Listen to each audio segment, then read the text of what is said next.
15-chi misol. Hop 7 darajasida 2025 da 9 ga bo'lgandagi qoldiq A ga teng. A darajasida 2025 ni 9 ga bo'lgandagi qoldiq B ga teng bo'lsa, A darajasi B ning qiymatini so'rayapti. Hop, birinchi navbatda nima qilamiz qarang.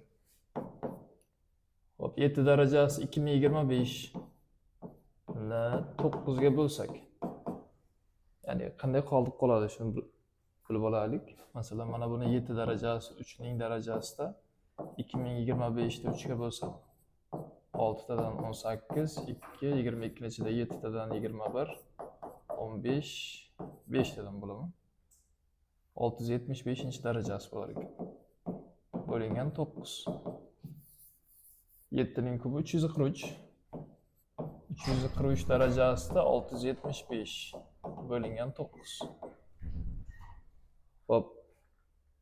343 ni 9 ga bo'lsak, qoldiq necha qoladi? 34 ta ichida 9. Hop, 3 tadan 27 bo'lsin. Ayirsak 7, 73 ta ichida 8 dan 72 ayirsak 1. Mana bu qolgan qoldiq 343 ta joyiga yozilardi. 1 darajasi 675 bo'lingan 9. 1 ning har qanday darajasi 1 ga teng. 9 ga bo'lsa qoldiq 1. Demak, 7 ning 2025-sini 9 ga bo'lgandagi qoldiq 9 edi. 7 ning 2025-sini 9 ga bo'lgandagi qoldiq A ga teng edi. Demak, A ning qiymati 1 ga teng. Endi ikkinchi navbatda A darajasi 2025 da 9 ga bo'lgandagi qoldiq B ga teng degan. A o'rniga 1 ni qo'ysak, 1 darajasida 2025 bo'lingan 9. 1 bo'lingan 9 qoldiq 1. Bunda ham B ning qiymati 1 ga teng. A darajasi B ning qiymatini so'rayapti. Bu ham 1, B ham 1. 1 ning birinchisi 1 ga teng. 16-chi misol 72 mingning nechta natural bo'luvchisi 8 ga bo'linib 9 ga bo'linmaydi. Xo'p, 72 ming sonini dastlab tub ko'paytuvchiga ajratishimizga to'g'ri keladi. 72 mingda 72 ko'paytirilgan 1000 desak, 72 ni 8 kara 9, mingda esa 125 kara. Hop, necha bo'lardi? 8 kara 125 mi? 8 ni 2 ning kubi, 9 ni 3 kvadrati, 8 ni 2 ning kubi, 125 esa 5 ning kubinchi darajasi desak, 2 ning kublari 2 ning 6-chisiga keladi. 3 ning kvadrati va 5 ning kubi. 8 ga bo'linib 9 ga bo'linmaydi deb savol beryapti. Hop, 8 ga bo'linishi uchun 8 da 2 ning kubi desak bo'lar ekan. 9 da esa 3 ning kvadrati desak. Hop.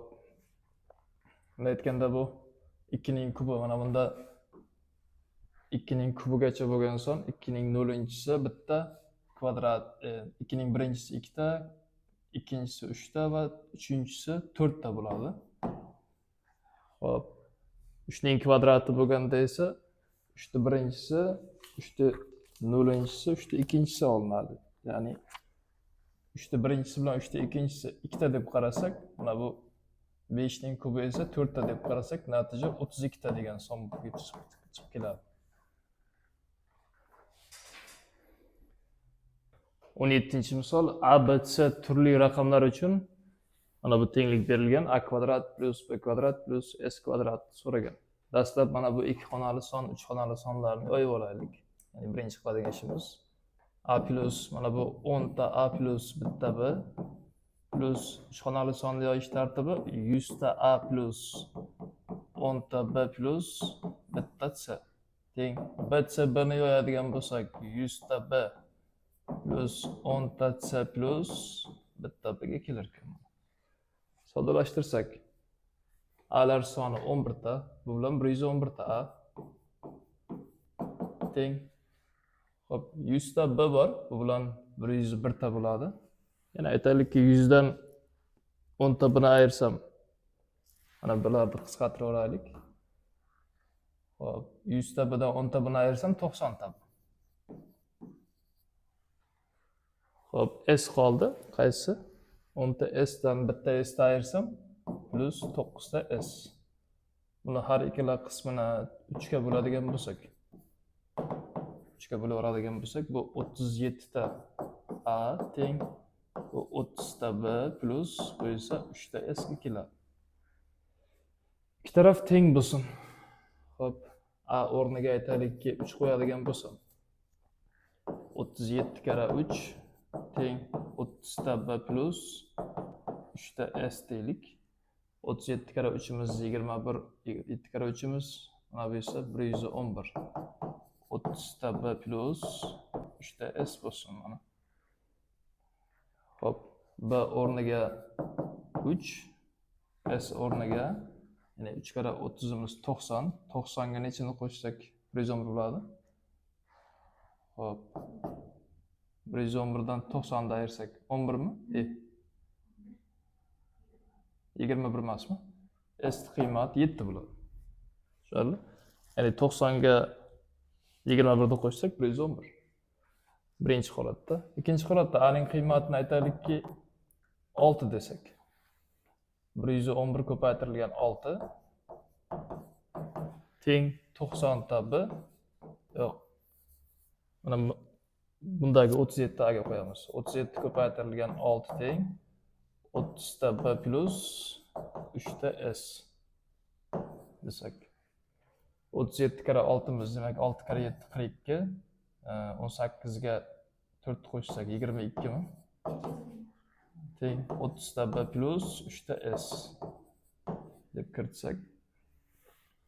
Bunda B ning qiymatini 7 deb olaylik.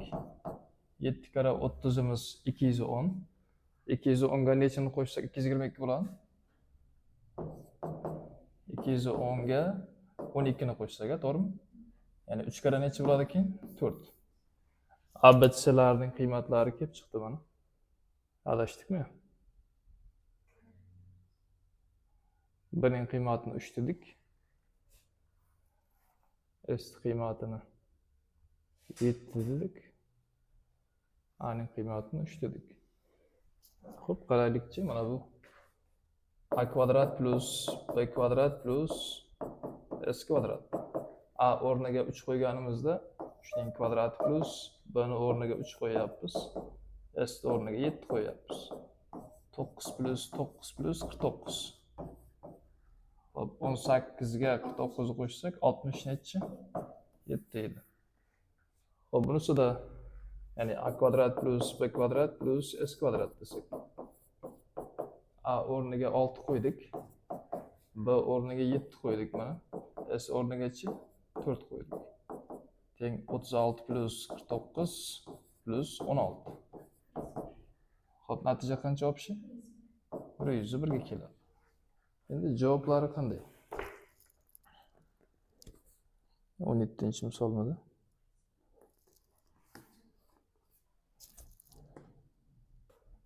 Bir 101 degan javob o'rinli bo'lib qoladi. Ya'ni A javobda.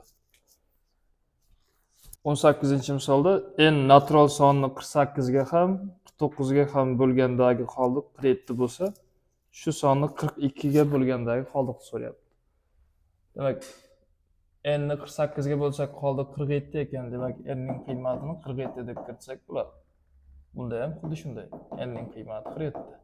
Demak, 47 ni 42 ga bo'lsak qoldig'i 5 bo'ladimi? Qoldig'i 5. Demak, masalan, aytaylikki 1 ni 6 ga bo'lsalaring qoldiqda 1 deyishlaring mumkin. 2 ni misol uchun 8 ga bo'lsalaring qoldiqda 2 deyish mumkin. Misol uchun aytaylikki 15 ni 101 ga bo'lsak qoldiqda 15 deyishimiz mumkin. Ya'ni o'zidan kichkina sonni katta songa bo'lsak, o'sha kichkina sonimiz qoldiq bo'lib qolaveradi. Masalan, aytaylikki 1 taqsim 6, ya'ni 1 bo'lingan 6miz suratida doim qoldiq keladi. Shuning uchun qoldiqda 1 deb kirityapmiz. 19-misolda 2, 22, 222 va hokazo oxirida ikkilar soni 100 ta 2 qatnashgan hadlar berilgan. Nechta hadi 7 ga karrali deb savol beribdi. Demak, 7 ga karrali degani 7 ga bo'linadigan son degani. Masalan, aytaylikki 2 ni oladigan bo'lsak 7 ga bo'linmaydi. 22 ni oladigan bo'lsak 7 ga bo'linmaydi. 222 ham 7 ga bo'linmaydi. 2222 ham 7 ga bo'linmaydi. 22222 ham 7 ga bo'linmaydi. Xo'p, bo'lib ko'rasizlar xoloslaring. 222222 sonini bo'lib ko'rsalaring, bu 7 ga karrali son. 7 ga karrali. Xuddi shunday 7 lar soni bu yerda 6 ta. Yozib chiqarsak, xoloslaring bo'linib. Keyingisi hop 222 bo'ldi. Hop 3 ta 6 9 ta. Keyingisi mana bu ham 7 ga karrali bo'ladi. 7 ga karrali. Ya'ni bu 12 ta 2. Birinchisi 6 ta 2 bo'ladi, keyingisi 12 ta, keyingisi 6 taga ko'payib ketyapti. 18 ta, keyingisi yana 6 taga ko'payadi, 24 ta 2 7 ga bo'linadi, xuddi shunday. Xo'p, bunday aytganda dastlabki nechta xat bor? Qarang, birinchisida bitta 2 bor, 2 ta 2, 3 ta 2 va 100 ta 2 bo'lsa, nechta son bo'ladi bu yerda? 100 ta son. 100 ta son 6 ga ortib ketaversa, 100 taqsim 6 deb butun qismlab qo'ysalaring yetadi. 100 taqsim 6 deb 2 ga bo'lsalaring 50 taqsim 3 bo'ladi. 50 ta 3 ga bo'lsak 16 tami? 16 ta. Mana shu yerdagi, ya'ni 16 tasi 7 ga karrali son bo'lib qoladi. 20-misol, demak AB dan katta deb shart beribdi. Bo'lgan AB natural sonlar uchun ekub va ekublarning yig'indisi 61 ga tengligi o'rinda. Bunday AB juftlik sonlarni toping deyapti. Juftliklar sonini bunday AB juftliklar sonini toping degan ekan. Endi AB sonining ekubi bilan ekuga 61 ga teng bo'lsa, hop ekub bilan ekuk adashib yozibmiz mana yerda. Ekuk bo'ladi. Ikkita sonning ekub bilan ekuklari yig'indisi 61 ga teng bo'lsa, ekugi n ko'paytirilgan ekuk AB ga teng bo'ladi mana bunday. Ya'ni buning karralisi. Tushunarlimi? Ya'ni ikkalasidan hop ekub deb yozib qo'yibman yana. Ekub bo'ladi. Hop, ekublarni chiqarib olsam, buni joyida 1 qolib ketadi, buni joyida esa plus n qoladi. Teng 61. Hop, mana bu ifodamiz 1 ga teng, mana bu ifodamiz esa 61 ga teng bo'lganda o'rin. Ikkita sonning ekubi 1 ga teng bo'lsa, demakki AB juftliklarimiz A va B sonlar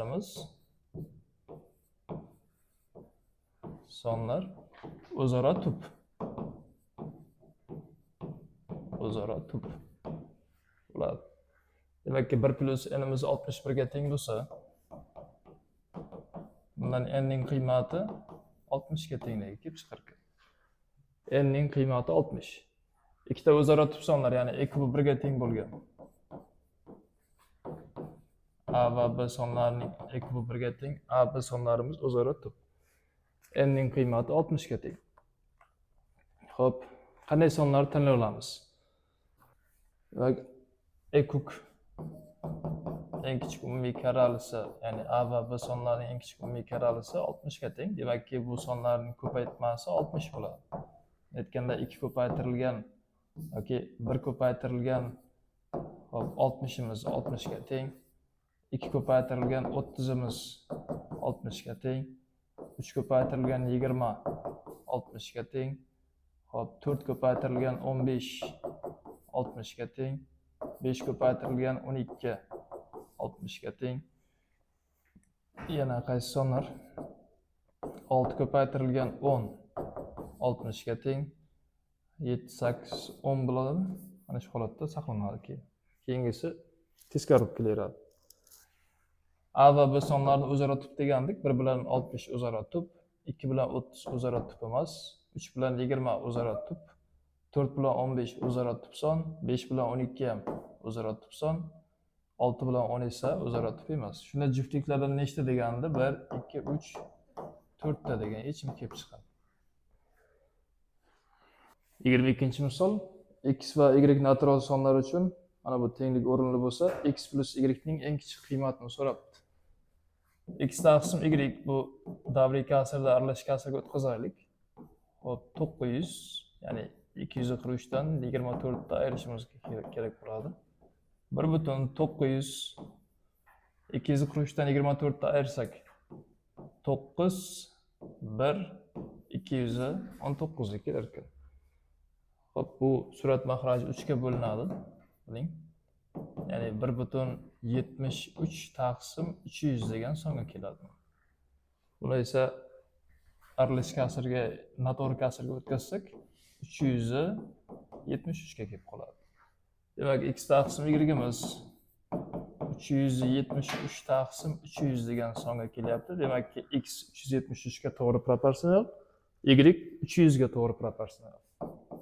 X teng 373 ta k desak, y qiymatini esa 300 ta k deb olsak. Bizda x plus y ning eng kichik qiymati so'ralgan. Eng kichik qiymat demak 373 ta k plus 300 ta k. Qo'shsak 673 k ga keladi. Hop, k o'rniga eng kichik natural sonni qo'ysak, 1 ni qo'ysak, x plus y ning eng kichik qiymati 673 degan son. 27-misol hisoblang debdi oddiygina. Hop, ya'ni bo'lish amallari chalg'itadigan joylari. Ba'zida chalib ketadi, qarang. 1 bo'lingan 2 ni 1 taqsim 2 bo'lingan 3, 2 taqsim 4 bo'lingan 6. Hop, nega tenglik plus qo'yishimiz kerak edi. Minus 3 taqsim 6 bo'lingan 9 desak. 1 taqsim 2 ko'paytirishga aylantirsak, bu 3imiz 1 taqsim 3 ga aylanadi. 2 taqsim 4imiz 1 taqsim 2 ga keladi. Ko'paytirishga aylantirsak 6imiz 1 taqsim 6 ga aylanadi. 3 taqsim 6imiz 1 taqsim 2, 9 ni 1 taqsim 9 deb olsak.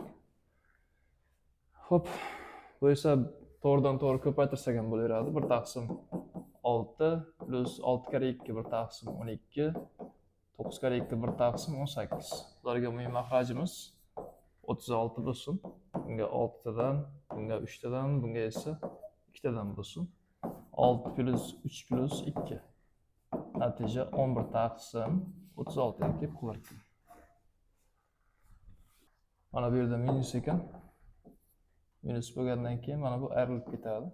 6 ga 3 qo'shsak 9, 9 dan 2 ni ayirsak 7.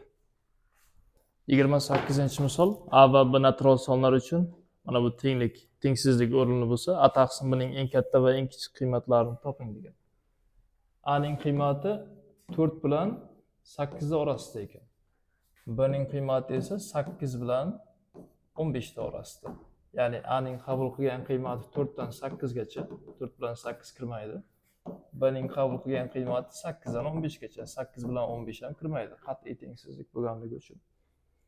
Hop, A taqsim B'ning eng katta qiymati so'ralgan. Ya'ni surat eng katta, mahraj eng kichik bo'lsa, kasr eng katta qiymatga erishadi. Ya'ni A ning eng katta qiymati 8 dan oldin 7 bor. B ning eng kichik qiymati esa 8 dan oldin 7 bor. Bo'lib o'rsalaring 1 kelib chiqadi. A taqsim B'ning eng kichik qiymati so'ralgan. Surat eng kichik, mahraj eng katta bo'lishi kerak. Surati A ning qiymati eng kichik qiymati 5. B ning eng katta qiymati 15 dan oldin 14 bor. Demak, mana bu eng katta qiymat, bunisi esa eng kichik qiymat. Bu sonlarning, ya'ni eng katta va eng kichik qiymatlarining ko'paytmasini so'rabdi. Eng katta va eng kichik qiymatlarning ko'paytmasi. 1 ko'paytirilgan 5 taqsim 14. Natija 5 taqsim 14 ga kelar ekan. Mana bu yerda A ning eng katta qiymati, B ning esa eng kichik qiymati. B ning eng kichik qiymati 8 dan keyin 9 edi. Shuni xato qilib ketibmiz. Bu yerda hop.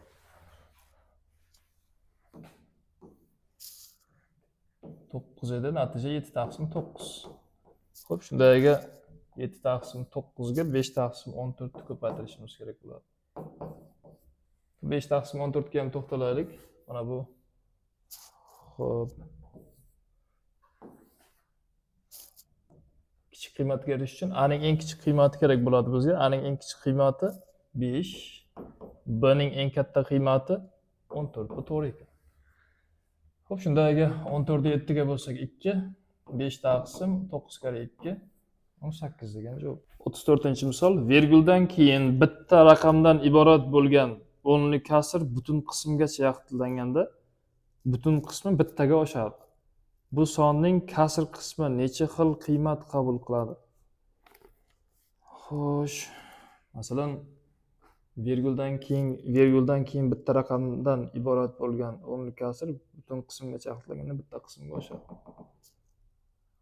Butun qismi bittaga oshadi. Masalan, 0.5 taqriban yaxlitlaganda 1, 0.6 yaxlitlaganda 1, 0.7 bittaga oshyapti. Yaxlitlaganda 1, 0.8 yaxlitlaganda 1, 0.9 yaxlitlaganda 1. Xo'p, bu sonning kasr qismi necha xil qiymat qabul qiladi? Kasr qismi demak 1, 2, 3, 4, 5. 5 xil qiymat, ya'ni B javob to'g'rimi? 37-misol hisoblang debdi. Va kasrni ko'rib turibmiz. Mahrajlari bir xillarini alohida yozib olaman. E'tibor qilsalaring 1, 2, 3, 4 suratlari 100 gacha bo'lgan son. 100 ta sonning mahraji 2 bo'lganlarini ajratib yozib olaman. 1 taqsim 2, 3 taqsim 2, keyingisi 5 taqsim 2 bo'ladi va hokazo plus 99 taqsim 2. Bularni yozib oldim. Plus endi mahraji 3 bo'lganlarni alohida yozib olaman. 2 taqsim 3, 4 taqsim 3 va hokazo 100 taqsim 3. E'tibor qilsalaring surati faqat toq, bunisini surati faqat juft. Arifmetik progressiya mavzusi kerak bo'ladi bunda. Mahrajlar bir xil. 1 plus 3 plus va hokazo plus 99 ko'paytirilgan 3 umumiy mahraj bunga. Xo'p, 2 plus 4 plus va hokazo plus 100. Endi jami 100 ta son bor edi. Shuni 50 tasini ajratib oldik. Xo'p, 2 birinchi kasrda surati boshidagi son bilan oxiridagi sonning yig'indisining yarmi va hadlar soni 50 ta. Xo'p, ko'paytirilgan 3 bundagi boshidagi soni 2, oxiridagi soni 100 taqsim 2 ko'paytirilgan hadlar soni 50 ta. Shuni hisoblashimiz kerak bo'ladi. Xo'p, hisoblab chiqsalaring buning natijasi 2100 degan son kelib chiqadi.